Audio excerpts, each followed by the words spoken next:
Hey, quick note, there are some new updates regarding Donald Trump that are at the end of this video. Brand new. I had to cut this video and add them in here. Stay tuned. Let's get started. Hey everyone, me Kevin here. Okay, what a mess. Here's the news. First, Mike Pence has apparently not met or spoken to Donald Trump since Wednesday morning. They haven't spoken, they haven't met, they haven't called on the phone, nothing. This is based on a report that just came out about 10 minutes ago since Wednesday morning. In the meantime, the impeachment papers are out. Let's go ahead and first look at Nancy Pelosi's letter, which came right before the impeachment documents. Then let's look at the impeachment documents, and then we'll discuss how individuals like Lindsey Graham and Biden are reacting to these letters. All right, let's get started. First up, let's start with what Nancy Pelosi says because, well, let's just say it has to do with nukes.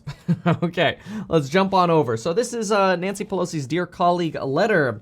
Thank you to members defending democracy. On Wednesday evening, following a horrific assault on our democracy, our Democratic caucus showed the country and to the world that we would not be diverted from our duty to validate the election. She goes on to talk about the election.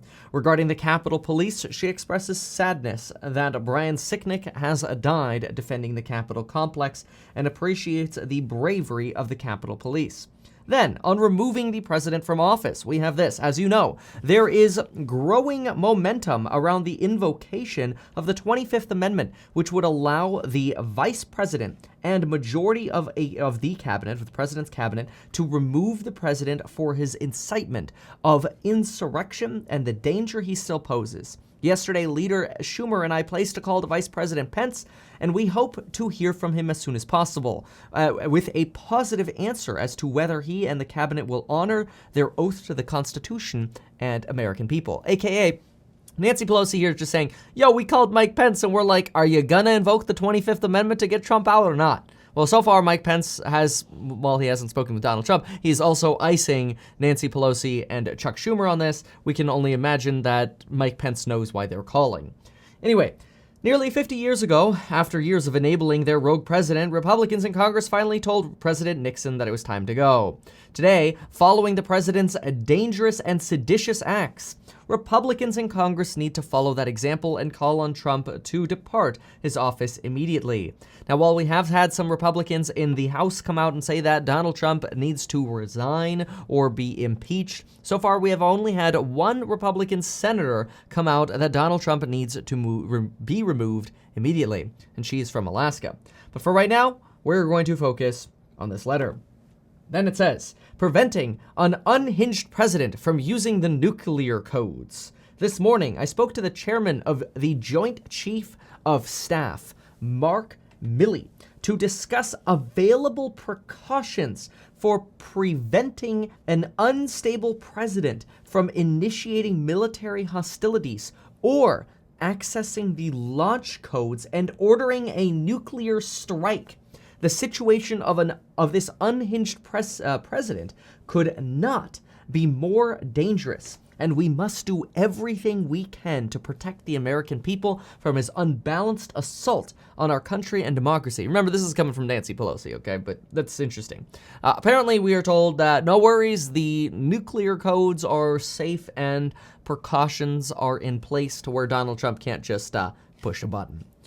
Resources for responding to trauma. The attack on Wednesday had a great traumatic effect on members and congressional employees. I've asked the attending physician to provide members with information about access to counseling and so on and so forth. Okay, so this is Nancy Pelosi's initial letter, but we do have one follow-up here after Democrats held a caucus call about this. Today, the House Democratic Caucus held an hours-long conversation that was sad, moving, and patriotic. It was a conversation unlike any other because it followed an action unlike any other. It is the hope of members of the Democratic Caucus that the president immediately resign, but if he does not, I have instructed the Rules Committee to prepare to move forward with Congressman Jamie Raskin's 25th Amendment legislation and motion for impeachment. Accordingly, the House will preserve every option, including the 25th Amendment, a motion to impeach, or privileged resolution for impeachment. Okay, well, big statements here. Nancy Pelosi is not very happy, let's say, and in, an odd moment of almost similarity here, neither is Mitch McConnell. Mitch McConnell and Nancy Pelosi don't agree on much, but Mitch McConnell is not very happy with Donald Trump either. His wife, after all, quit Donald Trump's cabinet. She was on Donald Trump's cabinet. It's all connected. It's crazy how it works. Anyway, here we go. Here are the articles of impeachment. So, this is a resolution for impeaching Donald J. Trump, President of the United States, for high crimes and misdemeanors. Resolved that Donald J. Trump, President of the United States, is impeached for high crimes and misdemeanors, and that the following article of impeachment be exhibited to the United States Senate. All right, then they go on a little bit here, but let's turn the page here. Article number 1, incitement of insurrection. The Constitution provides that the House of Representatives shall have the sole power to impeach, and that the President shall be removed from office on impeachment for and conviction of treason, bribery, or other high crimes and misdemeanors. In his conduct of the office, the President of the United States, and in violation of his constitutional oath faithfully to execute the office of the President to the best of his ability to preserve, protect, and defend the Constitution of the U.S., and in violation of his constitutional duty to take care of the laws to be faithfully executed, Donald J. Trump engaged in high crimes and misdemeanors by willfully inciting violence against the government of the United States, and that on January 6th, pursuant to the 12th Amendment, the Vice President of the United States, the House of Representatives, and the Senate met at the Capitol for a joint session to count the votes on the Electoral College. Shortly before, Donald Trump addressed a crowd of his political supporters. There, he reiterated false claims that he won this election and won it by a landslide. And here we go. He also made statements that encouraged and foreseeably resulted in imminent lawless action at the Capitol. Incited by the President, a mob unlawfully breached the Capitol, injured law enforcement personnel, menaced members of Congress and the Vice President, interfered with the joint session's solemn constitutional duty to certify the election results, and engaged in violent, deadly, destructive, and seditious acts. President Trump's conduct on January 6th was consistent with his prior efforts to subvert and obstruct the certification of the results of the 2020 election. Those prior efforts include, but are not limited to, a phone call on January 2nd to, they're also putting Georgia in here. Look at this. In which President Trump urged Georgia Secretary of State Brad Raffensperger to find enough votes to overturn the Georgia presidential election, and threatened Raffensperger if he failed to do so. In all of this, President Trump gravely endangered the security of the United States and its institutions of government. He threatened the integrity of the democratic system. He interfered with the peaceful transfer of power and imperiled a branch of government. He thereby betrayed his trust as president to the manifest injury of the people of the United States. Wherefore, President Trump, by such conduct, has demonstrated he will remain a threat to the national security, democracy, and Constitution if allowed to remain in office, and has acted in a manner grossly incompatible with self-governance and the rule of law. President Trump thus warrants impeachment and trial, removal from office, and disqualification to hold and enjoy any office of honor, trust, or profit under the United States. Woo! Woo! Big letter here. Now, this tentatively is still somewhat of a draft. They continue to release updated versions of this. This is the latest version that I got my hands on. But let's go ahead and jump on over to see what some Republicans are saying, including Lindsey Graham. So let's start with Lindsey Graham. Lindsey Graham says, as president, real Donald Trump stated last night, it is time to heal and move on. If Speaker Pelosi pushes impeachment in the last days of the Trump presidency, it will do more harm than good. I am hopeful President-elect Biden sees the damage that would be done from such action. Lindsey Graham says Speaker Pelosi is hanging by a political thread, and Chuck Schumer lives in fear of a primary from the radical left, aka Chuck Schumer wants to stay in power, and he doesn't want, in Lindsey's words, the radical left to take his seat. Anyway, it is up to President-elect Biden to step in and allow the nation to heal, which we'll talk about Biden's response in a moment. Any attempt to impeach the president would not only be unsuccessful in the Senate, but would be a dangerous precedent for the future of the presidency. It will take both parties to heal the nation. Keep in mind, so far, there have been reports that there are enough Republicans in the Senate who would vote in favor of convicting Donald Trump if it came to that. We don't know if those votes will remain that way. It seems that every day we go on from January 6th, potentially there is less support for doing that. We will see. But continuing on here, Lindsey Graham says, I am convinced impeachment under these circumstances will further divide the country and erode the institution of the presidency itself. I hope President-elect shares those views and will speak out so we can continue to heal the nation with an orderly transfer of power. Now, obviously, if you're watching this video by now, we pretty much all already know that Donald Trump has been banned from Twitter. Lindsey Graham, I may as well, since I'm talking about Lindsey Graham, just quickly put up Lindsey Graham's response. Twitter may ban me for this, but I willingly accept that fate. Your decision to permanently ban President Trump is a serious mistake. The Ayatollah can tweet, but Trump can't. Says a lot about the people who run Twitter. I am more determined than ever to strip Section 230 liability protections from big tech, Twitter, that let them be immune from lawsuits. Big tech are the only companies in America that virtually have absolute immunity from being sued for their actions, and it's only because Congress gave them that protection. It is now time for Congress to repeal Section 230 and put big tech on the same legal footing as every other company in America. Legal accountability. Bernie Sanders has some input here. Bernie Sanders says, some people ask, why would you impeach and convict a president who has only a few days left in office? The answer? Precedent. It must be clear that no president, now or in the future, can lead an insurrection against the U.S. government. Oh my gosh. Okay, let's keep moving on. And then we have this letter here from Kevin McCarthy, who is the Republican leader of the House of Representatives. And he says, let me be clear that violence, destruction, and chaos that unfolded in the Capitol on Wednesday was unacceptable, undemocratic, and un-American.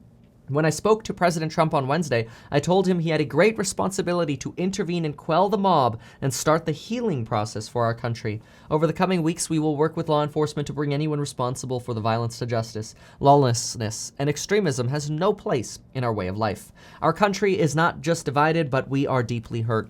The task ahead is for the next Congress and incoming Biden administration, or the task, couldn't be more momentous. But to deliver a better America for all, partisans of all stripes must first unite as Americans and show the country that a peaceful transition of power has occurred. Impeaching the president with just 12 days left in his term will only divide our country more. I've reached out to President-elect Biden today and plan to speak with him about how we must work together to lower the temperature and unite the country to solve America's challenges. The coronavirus is still coursing through communities, businesses, and workers are facing unprecedented stress, and children are falling behind. Threats from adversaries such as Russia, Korea, and Iran are increasing. By the way, we also did just hear that North Korea might be doing some nuclear tests of substantially longer range missiles that could reach the United States. As leaders, we must call on our better angels and refocus our efforts on working directly for the American people. United, we can deliver peace, strength, and prosperity our country needs. Divided, we will fail. Each passing day offers us an opportunity to heal, and he continues on about this. All right, now, here's a little bit more to know. So, Steve Mnuchin is a cabinet member, and he is one of the cabinet members who might be called on to invoke the 25th Amendment if Mike Pence decides to do so. He's the Treasury Secretary who also helped heavily negotiate the CARES Act on behalf of Trump, and he's frequently been deemed one of Trump's most loyal supporters. So when people talk about the 25th Amendment, it's usually good to look at some people like Mnuchin, because if Mnuchin turns on Donald Trump and says, let's do the 25th Amendment, you got a bad day happening for Donald Trump, because Mnuchin's pretty dang loyal to Trump.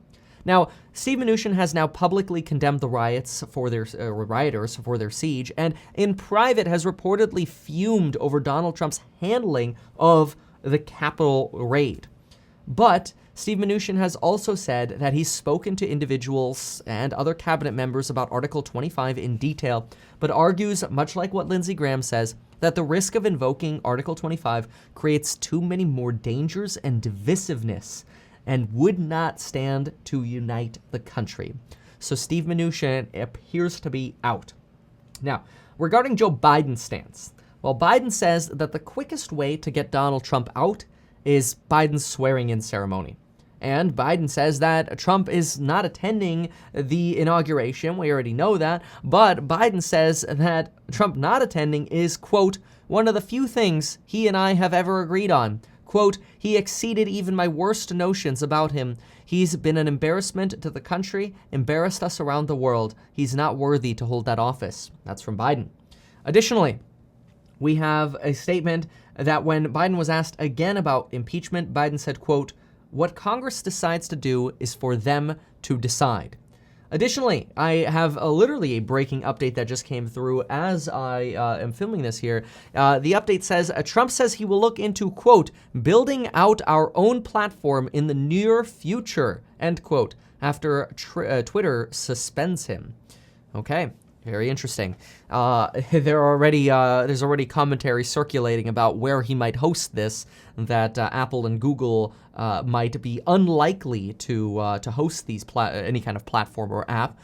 Google, for example, has already suspended Parler from its App Store because of continued postings that, quote, seek to incite ongoing violence in the United States. Apple is considering following suit soon if there's not more moderation.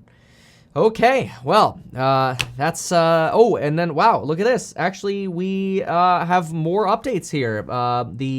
President Trump has just tweeted from the POTUS account. Let's go ahead and pull that up. This is interesting. So, POTUS, oh, wow. Okay, so the statement on the POTUS account was instantly removed. So they were watching the POTUS account. It's already been removed. Twitter said they would take action if another account is used to evade the ban. This is what Donald Trump has said. Okay, as I have been saying for a long time, Twitter has gone further and further in banning free speech, and tonight, Twitter employees have coordinated with Democrats and the radical left in removing my account from their platform to silence me and you, the 75 million great patriots who voted for me. Twitter may be a private company, but without the government's gift of Section 230, they would not exist for long. I predicted this would happen. We have been negotiating with various other sites, and we'll have a big announcement soon, while we also look into the possibilities of building our own platform in the near future. We will not be silenced. They are all about promoting a radical left platform where some of the most vicious people in the world are allowed to speak freely. Stay tuned. And again, this has already been removed from the POTUS account. So, yeah, wow, there you have it. Well, in case you want to build some wealth in the meantime while all this drama goes on, use that coupon code that expires tonight for the amazing programs on building your wealth. Link down below. Use that coupon code. You can use the bundle options that are available as well. And folks, we will see you in the next video.